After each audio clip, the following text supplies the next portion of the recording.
Hello friends, welcome back to your channel Chandra Prakash Prajapati. Friends, आज हमारा Sunday doubt session 43 और आज की इस वीडियो में हम आप लोग के डाउट्स क्लियर करने वाले हैं। तो चलिए फ्रेंड्स, आज का वीडियो स्टार्ट करते हैं। फ्रेंड्स, बात करें अगर नवंबर मंथ की स्कॉलरशिप के बारे में, तो यहाँ पर नवंबर मंथ में बहुत ही ज़्यादा ट्रांजेक्शन ऑलरेडी हो चुके हैं, जिसके बारे में ऑलरेडी हमने कहीं ना कहीं आपको इन्फॉर्म जरूर किया, चाहे यूट्यूब वीडियोज़ के माध्यम से या चाहे व्हाट्सअप चैनल या टेलीग्राम चैनल के माध्यम से आपको इन्फॉर्म किया है।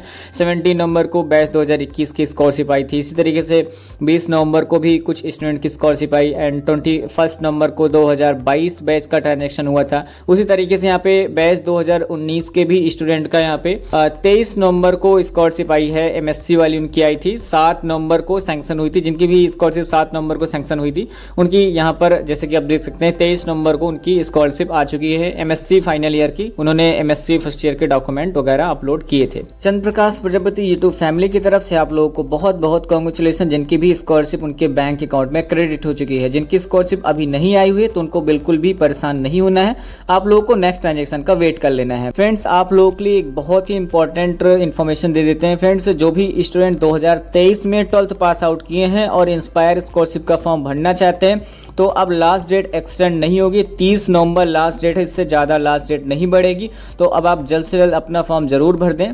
तो चलिए फ्रेंड्स, यहाँ से हम आज का डाउट सेशन स्टार्ट कर देते हैं। यहाँ पर पहला डाउट है, sir I am 2023 batch, I didn't upload endorsement form, can you say when will edit option will come और व्हाट टू डू नेक्स्ट। आप चाहो तो दोबारा फॉर्म भर सकते हो, तो ज़्यादा आपके लिए बेहतर रहेगा, क्योंकि अभी फॉर्म भरे जा रहे हैं। तो अगर आप नेक्स्ट दूसरा फॉर्म भर देते हो तो जो आपका पहला वाला फॉर्म है वो रिजेक्ट हो जाएगा, और दोबारा आप एंडोर्समेंट फॉर्म वगैरह अच्छे से अपलोड करके आप भर दीजिए, तो आपको दूसरा वाला फॉर्म इवैल्यूएट किया जाएगा। लेकिन इसके लिए आप एक बार इंस्पायर डीएसटी के हेल्पलाइन नंबर पर कॉल करके उनसे एडवाइस ले लेना। अगला क्वेश्चन देख लेते हैं। इन्होंने पूछा हुआ है, हेलो भैया, मेरा नाम तन्मय मिश्रा है, मैंने इंस्पायर के फॉर्म फिल किया है, उसमें मैंने इनरोल सब्जेक्ट में केमिस्ट्री, मैथ्स, फिजिक्स फिल किया है, लेकिन एक्चुअल में मेरा मेजर फिजिक्स है, major two mathematics and minor chemistry, and मैं फिजिक्स से ही एमएससी करना चाहता हूं, तो क्या मुझे फॉर्म में इनरोल सब्जेक्ट इंप्रूव करना होगा? Please reply.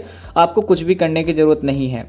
अगला क्वेश्चन देख लेते हैं। भाई, मैं एनएसपी भी अप्लाई किया हूं और इंस्पायर भी, बट मैं चाहता हूं एनएसपी पैसा गवर्नमेंट को वापस कर दूं, बट कैसे गवर्नमेंट को वापस करूं ये समझ नहीं आ रहा है। अगर आप कोई वे जानते हो तो बताओ। तो मैं आपको पहले बताऊं कि अगर आपने एनएसपी और इंस्पायर दोनों का बेनिफिट ले लिया है फर्स्ट ईयर में, तो अब आपको एनएसपी वापस करने की कोई भी ज़रूरत नहीं है। अगर कोई पर्सन आपको बोलता है कि आप मुझे पैसे दे दीजिए और मैं इसको गवर्नमेंट को वापस कर दूंगा, तो किसी भी व्यक्ति को पैसे ना दें इस तरीके से। और मैं आपको ये पर्सनल सजेशन देना चाहता हूँ कि अब आप एनएसपी को रिन्यूअल ना कराएं। अगर आपको फर्स्ट ईयर में मिल गई है तो कोई बात नहीं, लेकिन अब आप उसको रिन्यूअल ना कराएं, इंस्पायर का ही बेनिफिट लें। अगला क्वेश्चन देख लेते हैं। हेलो सर, मैं ये जानना चाहती हूँ कि इंस्पायर स्कॉलरशिप के साथ बीएससी की नॉर्मल स्कॉलरशिप के लिए फॉर्म को रिन्यूअल करा दूँ, क्योंकि मुझे बीएससी फर्स्ट ईयर में यूपी स्कॉलरशिप मिली थी, अब रिन्यूअल करा दूँ। दोनों स्कॉलरशिप के अकाउंट अलग अलग हैं, तो क्या करूँ? Please reply. और इंस्पायर स्कॉलरशिप के लिए मैंने डॉक्यूमेंट अपलोड भी कर दिए हैं, तो यूपी स्कॉलरशिप के फॉर्म को रिन्यूअल करूँ कि ना करूँ?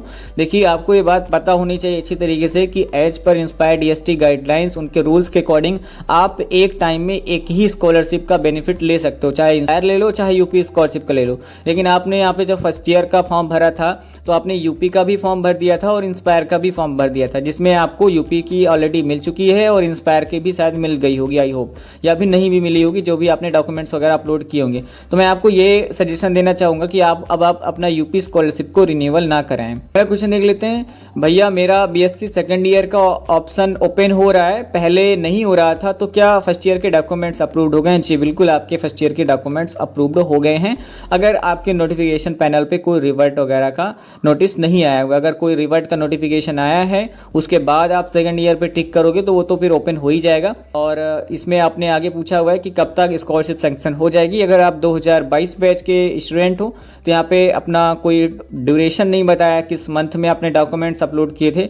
हालांकि 4 डेज पहले का आपका क्वेश्चन है, तो मैं समझ सकता हूँ कि नवंबर मंथ में आपने डॉक्यूमेंट्स अपलोड किए हैं, तो ये जो आपकी स्कॉलरशिप है ये समथिंग आपकी जनवरी तक सैंक्शन हो जाएगी।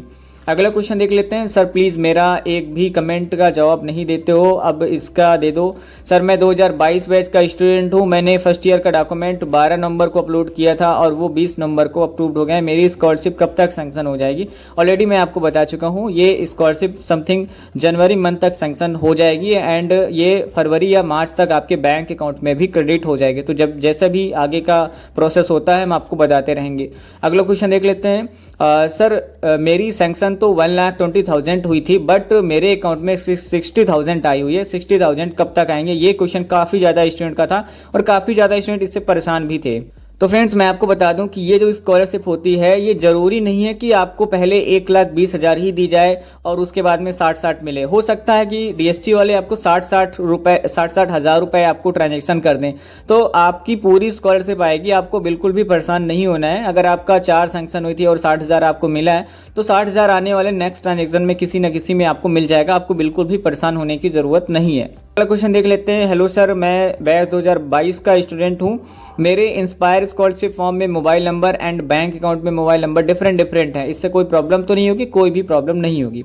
अगला क्वेश्चन देख लेते हैं। भैया मैं 2022 में 12th किया था और मैंने फर्स्ट ईयर का ड्रॉप लिया था और अब मैं 2023 में बीएससी कर रहा हूं, तो क्या मैं इंस्पायर स्कॉलरशिप का फॉर्म भर सकता हूं?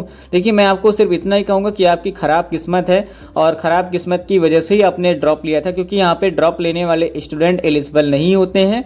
जिस वर्ष आपने 12th पास किया है उसी वर्ष आपको इंस्पायर स्कॉलरशिप का फॉर्म भरना होता है। जैसे कि अगर जो भी स्टूडेंट 2023 में 12th पास आउट कर रहे हैं तो उनको 30 नवंबर के पहले अपना 2023 वाला फॉर्म भरना होगा। अगर कोई स्टूडेंट इस बार ड्रॉप ले लेगा और वो सोचेगा कि मैं 2024 में फॉर्म भर दूं, तो वो एलिजिबल नहीं रहेगा। अगला क्वेश्चन देख लेते हैं। हेलो भाई, मैं 2021 बैच का स्टूडेंट हूं। BSc second year result upload करने की लास्ट डेट क्या है? एक्चुअली मेरे रिज़ल्ट में कुछ प्रॉब्लम है जो कॉलेज से ठीक होगी, बट उसमें अभी टाइम लग सकता है। प्लीज़ आप डॉक्यूमेंट अपलोड करने की लास्ट डेट बता दीजिए। देखिए जो बीएससी के डॉक्यूमेंट्स होते हैं उनमें अपलोड करने की लास्ट डेट आपके लिए 1 साल का टाइम होता है।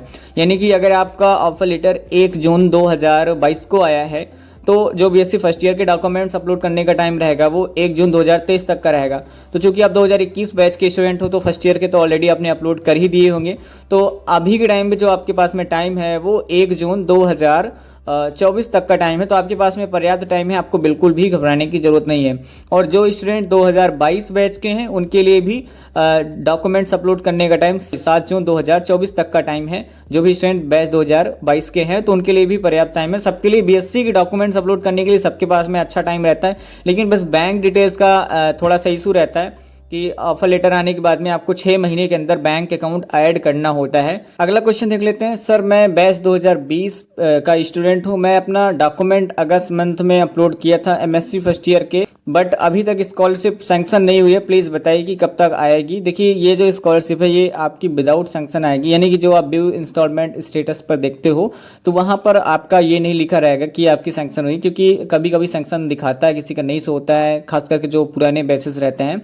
तो यहाँ पर आपका बैच 2020 है, तो आपकी ये जो स्कॉलरशिप है काफ़ी टाइम भी हो गया है, तो समथिंग दिसंबर मंथ तक ये स्कॉलरशिप आपके बैंक अकाउंट में क्रेडिट हो जाएगी। जब भी आएगी तो हम आपको व्हाट्सअप चैनल, टेलीग्राम चैनल के माध्यम से जरूर इन्फॉर्म करेंगे तुरंत ही। साथ ही साथ यूट्यूब वीडियोज़ के माध्यम से भी बताएंगे। तो आप लोग अगर फॉलो ना किया हो तो कमेंट में हम लिंक दे देंगे, तो आप लोग जरूर ज्वाइन कर लेना चैनल्स को। अगला क्वेश्चन देख लेते हैं। मेरी फ्रेंड ने minor SBI bank account upload कर दिए हैं और वो अब बहुत परेशान है, क्या करें? अप्रूव्ड भी हो गए हैं।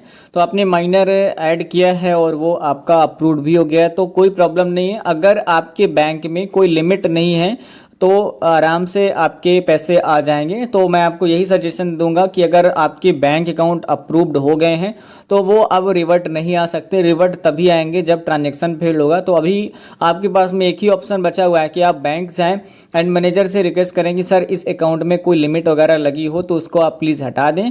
तो वो अगर लिमिट को हटा देते हैं तो आराम से आपके पैसे आ जाएंगे, कोई भी दिक्कत नहीं रहेगी। या फिर जब 18 ईयर के हो जाएँ तो आप उसको मेजर भी करा सकते हैं। तो फ्रेंड्स आई होप कि ये डाउट सेशन पसंद आया होगा। कुछ लोगों के डाउट छूट भी गए, मुझे पता है, आई एम रियली सॉरी। लेकिन कमेंट्स हम बहुत ही कम ही ले सकते हैं, ज़्यादा कमेंट्स लेते हैं तो बहुत ही ज़्यादा वीडियो लेंथ हो जाती है। तो चलिए फ्रेंड्स मिलते हैं नेक्स्ट वीडियो में।